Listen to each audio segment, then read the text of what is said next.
I, 45 female, live with my children, tween girls and 2 teen boys, my husband 46 and my mother-in-law 65. My mother-in-law moved in with us back in 2015 after my mother-in-law passed because she was financially struggling. My mother-in-law is not easy to live with and we struggled immensely at the beginning, but after a few years we found a way to cohabit. Then recently, 3 months ago to be exact, my parents, 68 female and male, house burned down and they moved in with us while everything was sorted out with insurance and so on. My boys share a bedroom as my parents are staying in my eldest's bedroom. My mother-in-law has struggled with this and seems to hate my mother being around. My mother has done nothing to upset her or to disturb her. In fact, my parents' bedroom is on the other side of the house. She doesn't, however, have a problem with my father and always finds a way to hang out with him.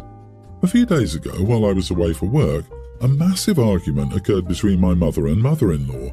My mother had accused her of trying to seduce my father, and there was some inappropriate text sent to my father. My father immediately showed it to my mother, and my mother responded as if she was my father to see how far mother-in-law would go, and well, she went far. Well, my mother confronted her and my mother-in-law called the police, saying she felt threatened, who then escorted my parents out of the house. This all happened while my husband was at work and the kids at school. My parents went to stay at a hotel and they explained what happened to me over the phone. When I returned, I gave my mother-in-law 2 weeks to move out. My husband thinks I'm escalating things and should forgive his mother's actions because she was lonely and confused. For your information, there's nothing wrong with her. She's in good health. So, am I the idiot for wanting her out of our house and my life? Edit. My husband hasn't seen the text and pictures his mother sent my father. He hasn't seen it because he refused to, but I think I'll have to insist because I need him to understand how nasty she's been. Also, I wanted to kick her out immediately, but my husband begged me to give him 2 weeks so he could find a place for her.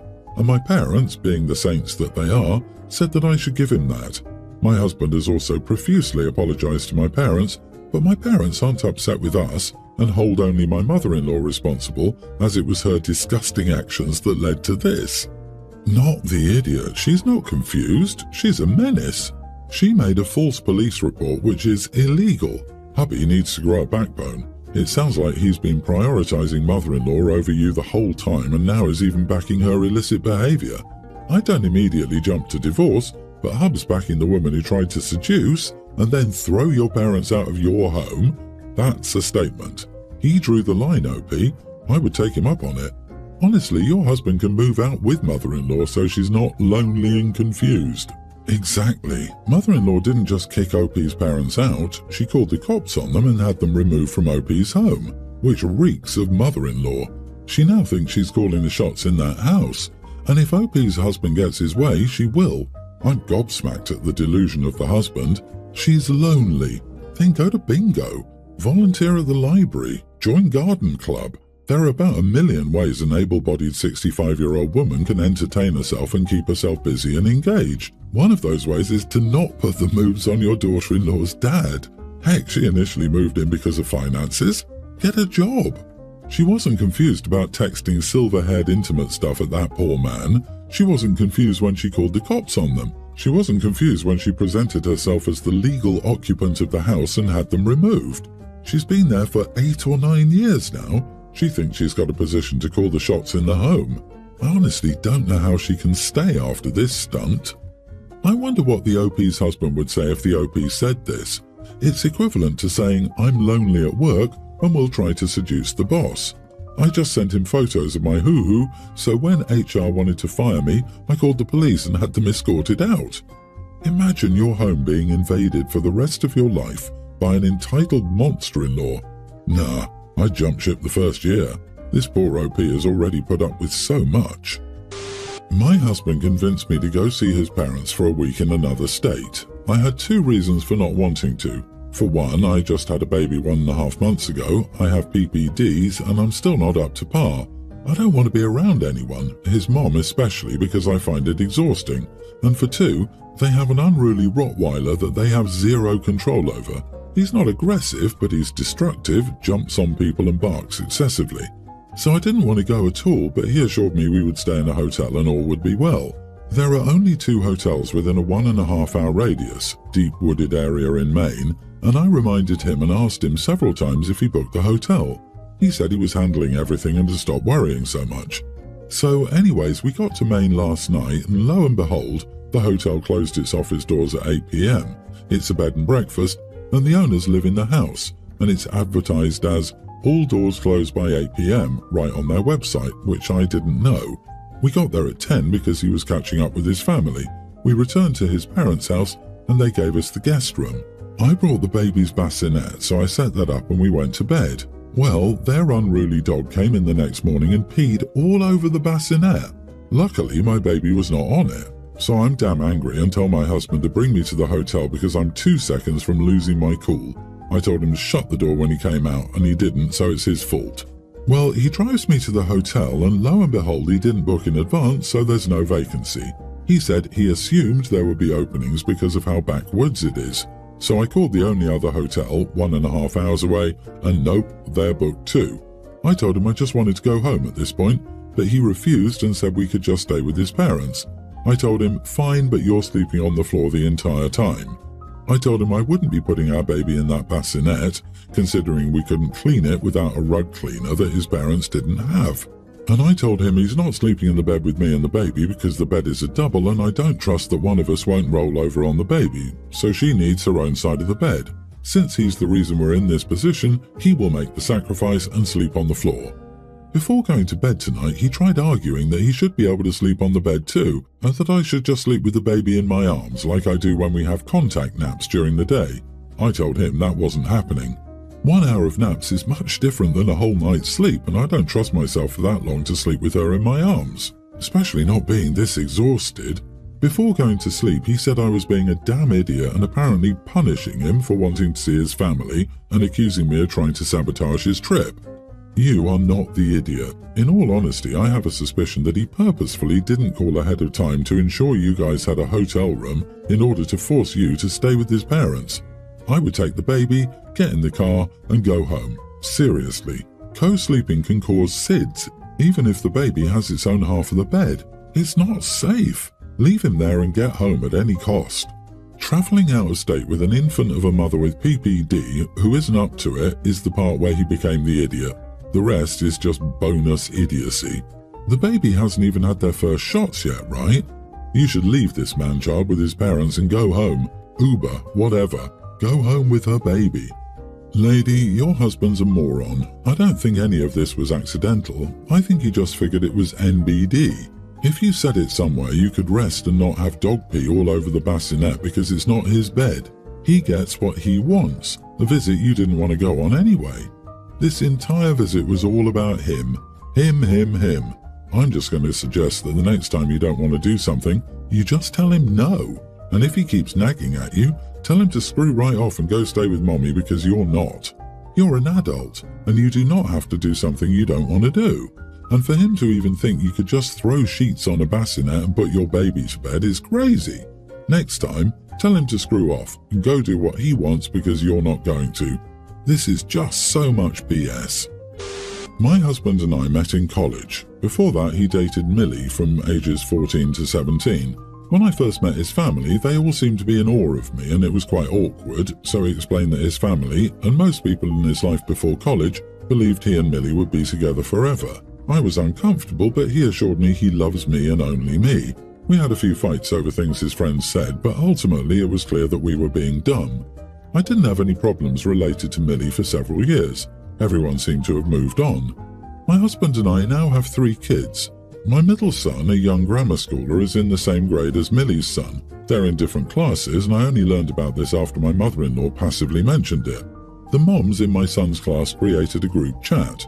A couple of days ago, Millie contacted me and asked if I could add her to this group chat. She said she and her son are having trouble connecting with the other moms and kids, which would be a huge help. I was a bit confused as to why she was asking me for permission and how she got my number, but I quickly realized that the other moms probably told her and, out of consideration for me, wanted her to ask me. I'm not sure. Most of the women grew up with Millie, so they know everything. I told her I couldn't stop anyone if they wanted to add her, but I'd rather she not join. Besides, it's a class group chat and her son isn't in it. She got upset and asked if I was only saying no because of her history with my husband. I said, well, yeah. She then said I'm being sensitive and petty. I told her that I was uncomfortable. She said not everything is about me and I'm being selfish. I made a sarcastic comment about protecting my peace before firmly telling her she wouldn't change my mind and that neither she nor her son was my responsibility. Millie got even angrier and said that I was the only person still hung up over their relationship and that I needed to grow up and stop being so insecure. She also accused me of being elitist. She's still at it and will tell anyone who'll listen about how I'm being selfish and how I'm so hung up over the past. My husband thinks we're all being ridiculous. He was joking when he said that, but I don't know. One of the moms in the group chat privately asked me about the whole thing and she just said, so I don't know, but they said they weren't going to add her unless I gave my permission. Am I the idiot? You are the idiot. So to be clear, you're not going to add another married woman with a son who needs help, who reached out to you to be respectful, to a group chat because she dated your husband in high school? Why? Are you still in high school? This isn't elitism, this is pettiness at its finest. It's a class group chat, and her kid isn't in the class. An OP should have said that and stood on principle. I would never give another woman the satisfaction she gave Millie, and I'd eat a shoe before my grown butt admitted I was insecure about someone else's 3-year high school relationship. This is wild. Everyone's the idiot here. In my opinion, OP is insecure and jealous, but she is totally in the right. The group chat is for parents of students in the same class, presumably so that they can coordinate carpooling, lost and found class parties, and that sort of thing. None of this will apply to Millie. She needs to talk to parents whose kids are in the same class as her child. It's weird and intrusive that Millie is pressuring OP for permission to join. I'd be weirded out too if my spouse's ex wanted inside information on our child's school activities. You are the idiot. Not for not accepting her in the group chat, but for making a huge deal of her presence. It's kind of baffling that you would give so much importance to your husband's ex. I would understand if the breakup was new, but damn, you're married to this man and have children with him. He's moved on a long time ago, but you never did. Why does this woman still make you uncomfortable? Grow up. So, you know they have a group chat without you talking about how insane you are, right? I'm sure Millie's in that one. I'm a 30-year-old female. I have a son, Tom, who's a teen. My husband, 29, has a tween daughter, Anna. Our blended home life isn't without problems, but for the most part all is well. The only issue we run into for the most part is what's fair to both kids. My husband doesn't allow his daughter to have a TV in her room, but I allow Tom to have one in his. Since Anna doesn't think it's fair, my husband has tried convincing me several times to take the TV away from Tom so that it's fair to Anna. I've said no. My husband doesn't allow Anna to stay up past 7:30 on school nights, whereas I let Tom stay up till 9. This has also caused issues because Anna fights him every night, trying to stay up. After all, it's not fair that Tom gets to stay up. So again, my husband tries convincing me to send Tom to his room from 7:30 on so that Anna thinks he's in bed too. I've said no. My son's allowed to stay up until 9 and I'm not adjusting his schedule or limiting him to his bedroom simply because a tween doesn't think it's fair that a teen has different rules. I have adjusted other things to be fairer. Before Anna and my husband moved in, I did allow Tom to eat in his bedroom, snacks, but Anna isn't allowed to eat in a room per my husband's rules, so I did tell Tom he can't eat in his room anymore. So I have made adjustments, but I'm not changing everything to spare Anna's feelings. My husband and I have spoken to Anna and explained that Tom is older, so he has different rules, but she still throws tantrums and slams doors about it, so my husband just wants me to change everything around. It's getting annoying. Anyway, the newest issue. Snow pants. My husband rented a family retreat cabin for all of us this past weekend. On Sunday night, we left Monday morning, my husband wanted to have a fire outdoors. We went outdoors and Anna started playing in the snow, so he told Anna she needed to wear snow pants because he didn't want her clothing wet. She starts saying she doesn't want to put on her snow pants and that Tom should be made to put his on if she has to wear hers. I immediately said, no, Tom doesn't have to wear his because he's not playing in the snow. Well, Anna started giving her dad a tough time over it and was just overall whining about not wanting her snow pants on because it wasn't fair, and my husband kind of snapped a little and said, Tom, just go get your damn snow pants on, please. I want to have a nice evening, just please go get them on. Tom said, I'm not even in the snow though. And my husband snapped, "Now," and pointed to the cabin. So I told Tom, "Let's go," and we both went indoors and sat on the couch to watch TV. Well, my husband came in about 20 or 25 minutes later and asked what we were doing, and I told him we wouldn't be treated like punching bags because his daughter is spoiled rotten. Tom wasn't in the snow, and since he couldn't control his child, he decided he would control mine. At this point, my husband raised his voice and said it wouldn't be like this if I would meet him halfway for once. I was showing obvious favoritism and causing resentment because I allowed my son to do a bunch of crap that his kid wasn't allowed to do. Am I the idiot for telling him that his kid is acting spoiled and throwing tantrums is not my fault and that it's on him to nip it in the bud, not me and my child's? Edit, it wasn't like this until 6 months ago after we got 50-50 custody of Anna. Prior to the 50-50 custody, my husband only had her on weekends, and she didn't complain too often about things being fair when she was over. Not the idiot, and good for you for sticking up for your son. Your husband can parent his kid however he wants, but he doesn't seem to understand that you're allowed to do the same. It sounds like his idea of compromise is just to do everything his way. Also, Anna will always throw tantrums because he caves every time. He also threw a tantrum when he realized his wife and Tom wouldn't listen to him. Apple doesn't fall far from the tree. I wonder how long OP will put up with his whining before she kicks him to the curb.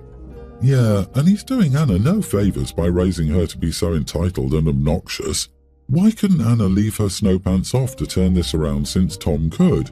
Because that's not what your husband wanted. Rather than addressing his daughter's issues, he's forcing irrational things onto your son to get her to comply. It's time for him to man up and parent Anna rather than placate her. Huge giant red flags that he expects you to take things away from your boy just because he can't make his daughter listen to him. I would rethink staying with someone you constantly need to protect your son from.